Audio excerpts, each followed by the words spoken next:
Sir आज की जो ये वीडियो होने वाली है यकीन माने बहुत ही ज़्यादा इंटरेस्टिंग और बहुत ही ज़्यादा इन्फॉर्मेटिव वीडियो होने वाली है, क्योंकि यहाँ पर हम दो पॉइंट्स है जो कि हमारे लिए बहुत ही इंपॉर्टेंट है। उन दोनों पॉइंट के ऊपर हम बात करने वाले हैं। सबसे पहला सवाल हमारा रहने वाला है एक व्यूवर का, जिन्होंने कहा था कि भाई हमारे को Canara Robeco small cap fund और bank of India small cap fund के बारे में बताइए। तो आज दोनों का कंपेरिजन हम देखेंगे मेन स्क्रीन के ऊपर जाकर, और देखेंगे कि भाई रिटर्न्स किसके अच्छे रहे हैं, परफॉर्म किसका अच्छा रहा है पिछले कुछ सालों के अंदर। उसके बाद और भी दूसरी चीज़ें हम देखने वाले हैं।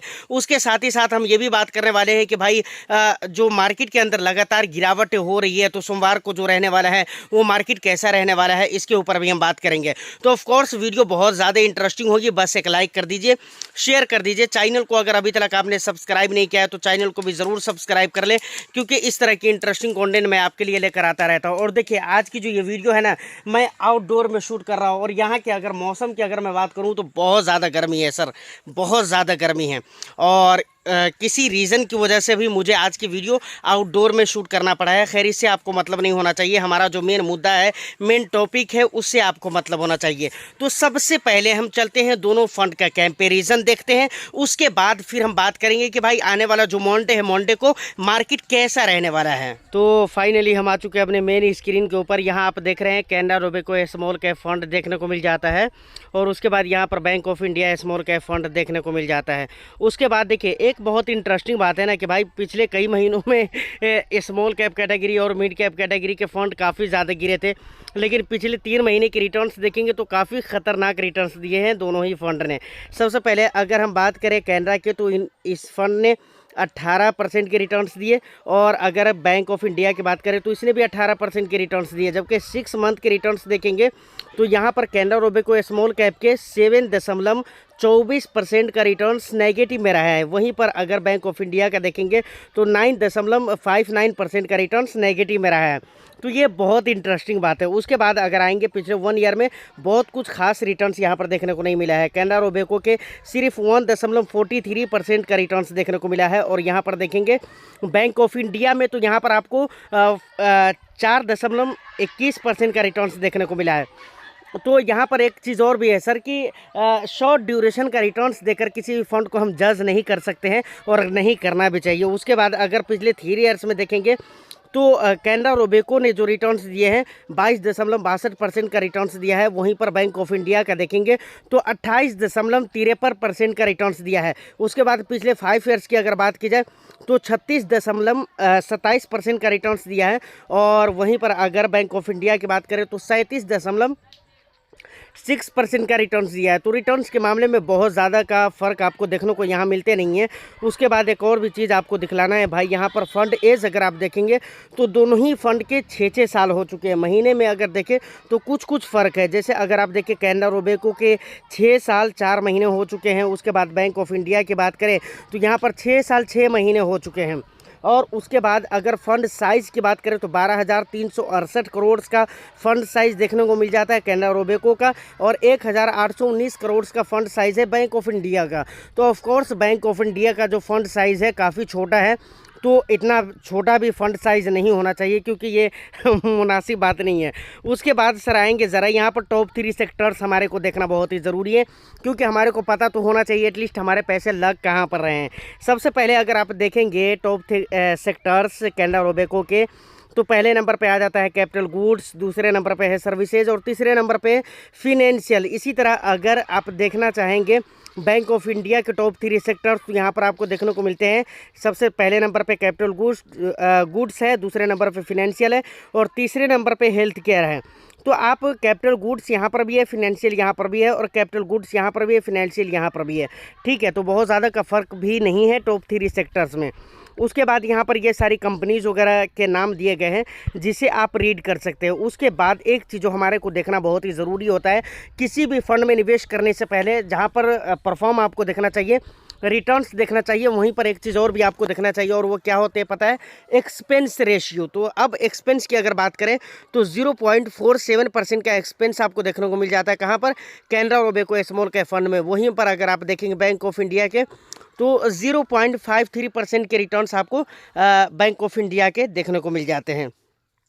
तो ओवरऑल अगर देखा जाए तो भाई फंड दोनों ही बहुत ही अच्छे हैं, अच्छा, और आने वाले लॉन्ग ड्यूरेशन में अच्छा परफॉर्म करेगा। हाँ, बैंक ऑफ इंडिया के साथ थोड़ा सा एक प्रॉब्लम ज़रूर देखने को मिल जाता है कि भाई इसका जो है AUM बहुत ज़्यादा छोटा है, बहुत ज़्यादा छोटा है, तो इतना भी ज़्यादा छोटा नहीं रहना चाहिए। तो फाइनली फंड के जो भी डिटेल्स थे वो आपने देख लिया है। अब यहाँ पर कुछ चीज़ें हैं जो कि आपको समझना चाहिए। सबसे पहली चीज़ ये है कि देखिए, अगर आपके पोर्टफोलियो में कोई फंड है जो कि स्मॉल कैप कैटेगरी से है, तो ज़रूरी नहीं कि भाई आपको ये फंड लेना चाहिए। उसके बाद अगर हम बात करें कि भाई किसी भी फंड को थोड़े बहुत ज़्यादा या कम रिटर्न्स की वजह से जज नहीं किया जा सकता। तीसरी बात यह है कि भाई इस तरह के फंड में अगर आपको निवेश करना है तो लॉन्ग ड्यूरेशन के लिए ही ओनली आपको निवेश करना चाहिए, समझ रहे हैं। शॉर्ट ड्यूरेशन के लिए तो ये फंड है नहीं। एटलीस्ट आपको 7 ईयर्स या 7 ईयर्स प्लस के लिए ही आपको आना चाहिए।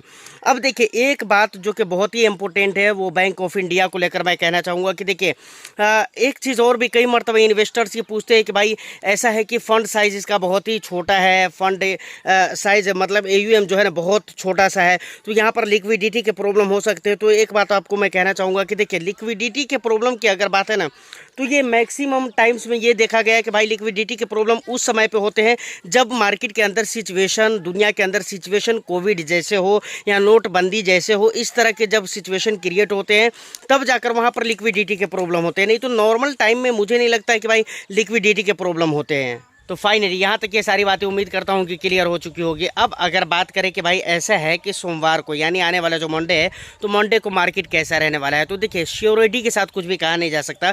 जैसे अगर मैं बात करूँ पिछले कुछ वीक्स में, पिछले कुछ ट्रेडिंग सेशंस में, तो वहाँ पर मार्केट के हालात उतने अच्छे नहीं रहे हैं। मार्केट बराबर साइडवेज में रहा है, जो कि मैं इससे पहले की वीडियो में भी आपको बता चुका हूँ।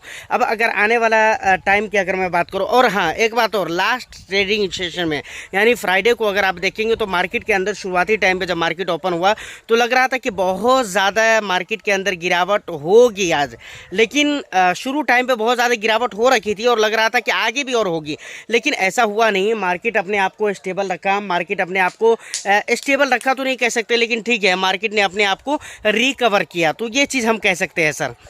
देख रहे हैं, ये हमारे घर का लाल है, समझ रहे हैं, तो हम लोग इंजॉय कर रहे हैं इधर पे, ठीक है ना। चलिए, तो खैर ये सारी बात है। तो मार्केट को अगर हम मंडे की बात करें तो भाई मंडे को पूरी तरह से कॉन्फिडेंटली ये नहीं कहा जा सकता है कि मार्केट पॉजिटिव ही रहेगा, क्योंकि कई सारे हालात और सिचुएशन ऐसे क्रिएट हो रहे हैं जिसकी वजह से मैं आपको ये कह रहा हूँ कि भाई मार्केट पॉजिटिव ज़्यादातर चांसेस यही है कि नहीं रहेंगे, ठीक है। जैसे थे मार्केट के हालात पिछले कुछ वीक्स में और कुछ ट्रेडिंग सेशंस में, मुझे लगता है कि ऐसी ही हालतों के साथ मार्केट ओपन होगा और ऐसी ही हालतों के साथ मार्केट क्लोज भी हो जाएगा, ठीक है। और देखिए, सबसे ज़्यादा इंटरेस्टिंग बात यह है कि अगर आपको ऐसा लगता है कि भाई सिर्फ इंडिया के मार्केट के अंदर ऐसा चल रहा है, सिर्फ इंडिया के अंदर ऐसा हो रहा है, इंडियन स्टॉक मार्केट के अंदर बर्बादी देखने को मिल रही है, या जो कुछ भी हो रहा है सिर्फ इंडिया के अंदर अगर आपको लग रहा है, तो ऐसा नहीं है सर। मैंने ग्लोबल मार्केट को चेक किया है, मैं आपको स्क्रीनशॉट वगैरह भी दिखला सकता हूं, लेकिन इतना ज़्यादा ज़रूरी नहीं समझता हूं। अगर आपको देखना है ना, मैं इससे पहले भी कई मरतबा दिखला चुका हूं ग्लोबल मार्केट को, और आपको अभी भी देखना है ना, तो और बराबर अगर आप अपडेट रहना चाहते हैं ना, तो गूगल के ऊपर आप सर्च करेंगे ग्लोबल मार्केट, तो वहाँ पर मनी कंट्रोल का वेबसाइट आ जाएगा। वहाँ पर हर मार्केट को देख सकते हैं, यूरोपियन मार्केट हो, एशियन मार्केट हो, US की मार्केट हो, कहीं की भी मार्केट को अगर आप देखेंगे ना, तो लगभग हर जगह आपको यही रिजल्ट देखने को मिलेंगे कि भाई मार्केट के जो सिचुएशन है वो उतने अच्छे नहीं हैं। तो ये हर जगह की मार्केट को ऊपर देखने को मिल रहा है, ऐसा नहीं कि सिर्फ हमारे यहाँ की मार्केट में ऐसा देखने को मिल रहा है। लेकिन हाँ, आपको इस मैटर पे क्या लगता है और इस फंड के बारे में आप कैसे सोचते हैं, क्या सोचते हैं, आपका जो भी वैल्यूएबल फीडबैक हो कमेंट सेक्शन में ज़रूर बताइएगा। चाहे वो फंड को लेकर हो, किसी भी फंड को लेकर हो, या फिर मार्केट अपडेट को लेकर हो, जो भी आपको लगता है आप मुझे कमेंट सेक्शन में ज़रूर बताइएगा। उम्मीद करता हूँ कि ये वीडियो और इन्फॉर्मेशन आपको अच्छी लगी हो। बाकी जो कुछ भी आपको कहना है तो आप कह सकते हैं। मैं फिर मिलता हूं किसी नेक्स्ट एंड इंटरेस्टिंग वीडियो में, लेकिन उससे पहले फिर से एक मरतबा हम्बल रिक्वेस्ट करना चाहूँगा कि भाई चैनल को सब्सक्राइब कर ले, वीडियो को लाइक करके शेयर कर दीजिए। All the best, thank you for watching.